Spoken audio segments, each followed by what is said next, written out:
Hey, this is Walt from StugYourReview.com here with another video cigar review, and this time I'm doing a short ashes / first impressions review. I got some cigars that I'd never heard of up until Friday, and I'm kind of eager to smoke them because they look very well made, and the little bit of feedback I've heard on them was positive. And the brand name is Curivari. Now, as I said, I've never heard of the brand before, and I got them on Friday when I stopped in at a local shop to visit. My usual shop was closed on Friday. The owner was on vacation, and so I decided that I was going to, do the whole cigar shop thing, but just visit the shop that I hadn't been to in a while. And I wound up driving all the way down to Skip-Pack, Pennsylvania, which is about an hour away. And I visited a friend of mine, Jim Cronin, that owns Top Shelf Cigars. And when I got there, I got to talking to Jim a little bit, and he asked me, "Hey, have you ever heard of this Curivari brand?" And I told him no, that the name's not ringing any bells. And he said, "Well, I got an email from him, recently asking if it would be okay if they sent samples." So of course I told him it was okay, and a few days later the sample showed up, and he said, "And this is what showed up." And he kind of points to the table that's beside him, and here are, I don't know, 8 boxes of cigars, 10 count boxes. I guess they sent a box of everything that they make, and he wanted me to check some of them out. So he gave me 2 of everything that he had. I think maybe a dozen cigars I walked out of there with, but he smoked one of them before I got there, and he had good things to say about it. So I'm really interested in trying them out. So with that whole backstory groundwork laid, let's get started on my very first Curivari experience. The first thing that kind of strikes me or grabs my attention is the bands are very reminiscent of Cuban brands. Now this one sort of at first glance kind of reminds me of the Partagas Serie D number 4, the red band with the gold lettering. There's another size that has a band that looks similar to like the Partagas Lusitania. There's another band that kind of looks like the Cuban Hoyt Monterey with the white background, and I guess it's red lettering and red infill. But they look interesting. From what I understand, they're all made in Nicaragua. I don't know what the wrapper, binder, and filler are on any of them. The only thing I'm really sure of on this cigar is that it is the Epicure. It's a 4.5 by 52, I believe. And the price appears to be about $6 a stick, or $60 for a 10 count box. Yeah, 52 by 4.5. And 10 count boxes should run roughly $60. So let's go ahead and get started. The construction looks very good. It's a nice consistent color from head to foot. I've got a little bit of sparkle, so we have a bit of plume forming. The cigar is really firm. Just a little bit of a soft spot below the band. Aside from that, it looks and feels very good. Just kind of glancing at the foot, it doesn't lead me to believe that it's going to be plugged or really stiff, despite it being very well packed.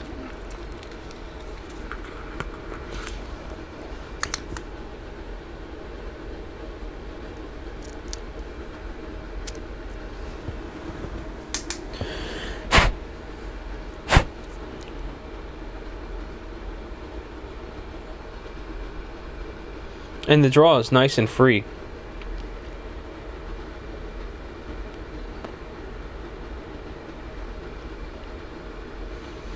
And the cold draw has got sort of a little bit of a leathery kind of flavor to it. So we'll go ahead and get this thing lit.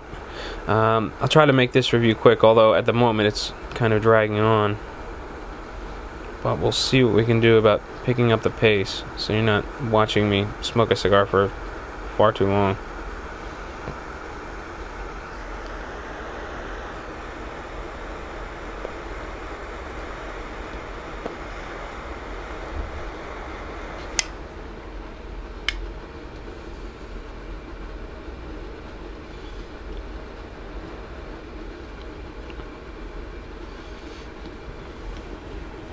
It's got sort of a dry, kind of dusty aroma at first. Kind of makes me think of like wood dust. And it's very punchy through the sinus at first. That first puff was kind of power. I had the urge, you know, I felt like my eyes were going to start watering a little bit, but it's off to a good start.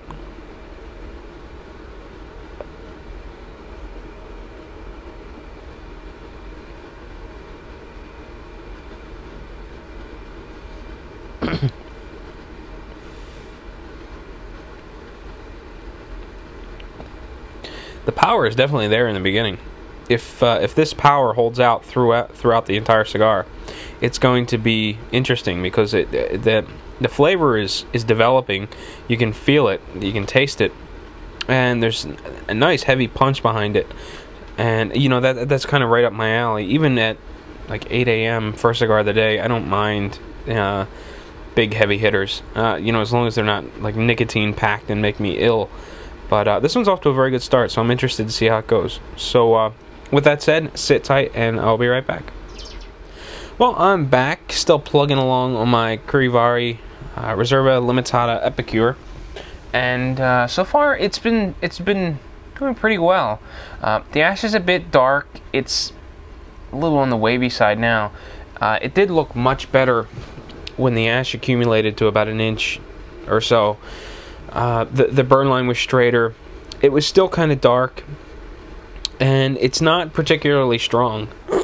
I just happened to move my hand a little bit, and I had the whole ash come crashing down on my lap.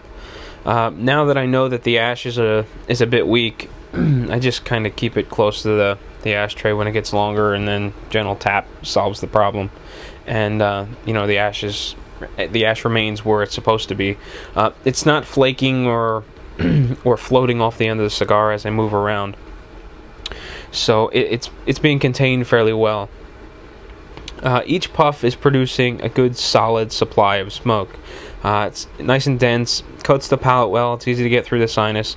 Still, when I retrohale the smoke or turn it back through and blow it out my nose, it's got a bit of kind of like an aggressive edge to it. It is a little bitey, but it's not over the top. I really don't mind it, but I'm kind of accustomed to doing that more than I should. I probably do it with 90% of the cigar when most people say that you should do it, you know, once every few puffs. But I do it a lot, just habit.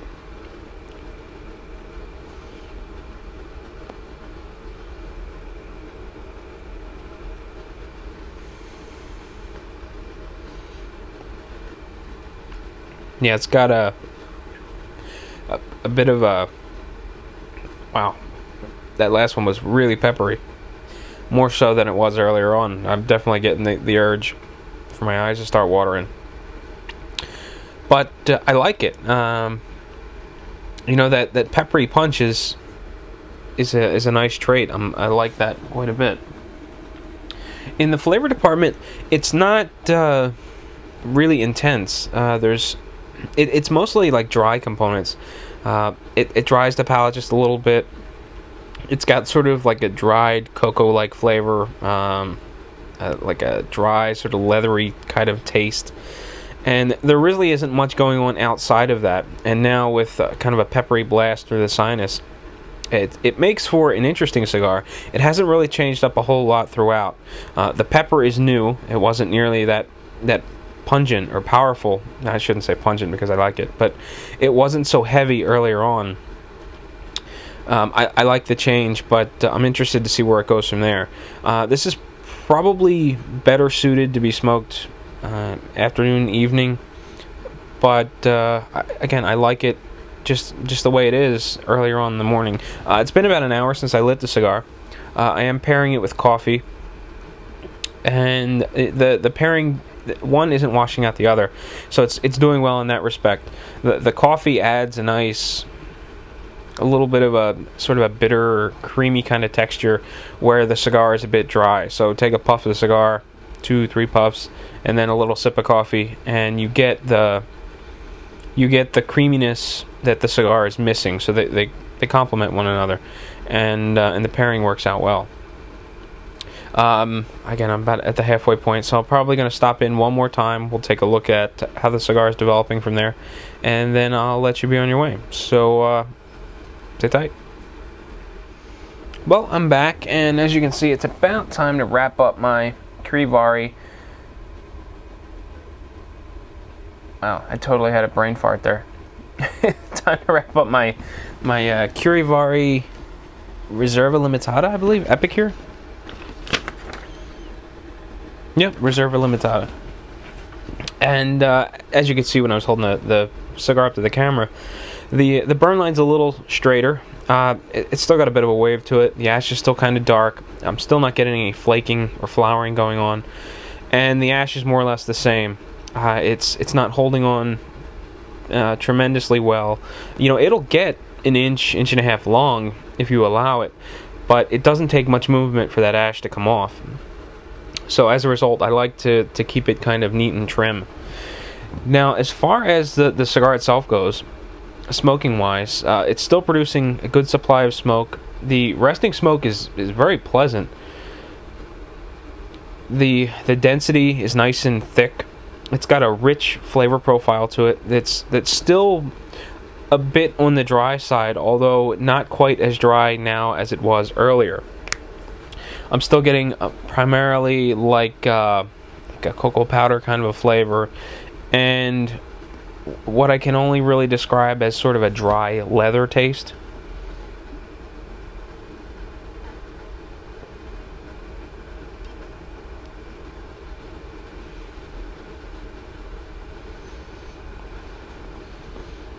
The interesting thing is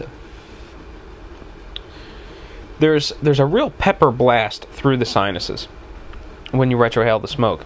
That peppery, spicy blast doesn't transfer over to the palate. It's just through the sinuses, and for one, that makes it more than just, you know, a really peppery cigar. Because if you don't retrohale the smoke a lot, you're not going to be overwhelmed by that peppery intensity. You know, if you're retrohaling every half dozen to a dozen puffs, I think you'll find it very pleasant. If you're like me, where you do it constantly, it can become a bit overwhelming, but I really don't mind it. I actually kind of appreciate that it's almost like a sort of a cleansing kind of blast. It just kind of washes all of the aroma and sensation out of the palate, and then leaves you fresh for the next puff, if that kind of makes much sense. Again, I think the cigar is about $6 a piece. I've never heard of them or seen them in any stores. I don't know when I can expect to see something somewhere, or if these are still sort of limited production because the company is relatively small. I really don't know how that works, but I really wouldn't mind seeing these in some of the local shops. I think it's a very solid cigar. I like the flavor profile. I'm really impressed with it, and I don't think $6 is out of line. I mean, it's not your bargain level, you know, La Traviata or Oliva Serie G, things like that, where they're easier on the wallet. I mean, these start at $6. Some of them go up as high as about $9 a piece. So obviously, because it's a smaller boutique brand, you're going to see larger prices than, you know, your nationally distributed, you know, crank them out by the thousands cigars. So I don't mind seeing the price a little bit higher. I don't think it's out of line for what you're getting. I think it's a good, solid cigar at a very fair price point. I'm really interested in trying the other cigars now. I have a variety of other ones in different shapes and sizes, so I'm interested to see what all the line has to offer, because this one really is impressive. And this video is going on forever, and I don't want to sound like a broken record, so I'm just going to end it at that. I really enjoyed the cigar. Would definitely suggest picking one up if you can find them, and I'd love to get your feedback on it. If you've had this cigar, or if you can get this cigar, smoke it, and hit the comment section and let us know what you think. I'm really interested in seeing more about this small boutique brand, and well, you're the people to give it to me, so hit up the comment section. And until next time, happy smoking.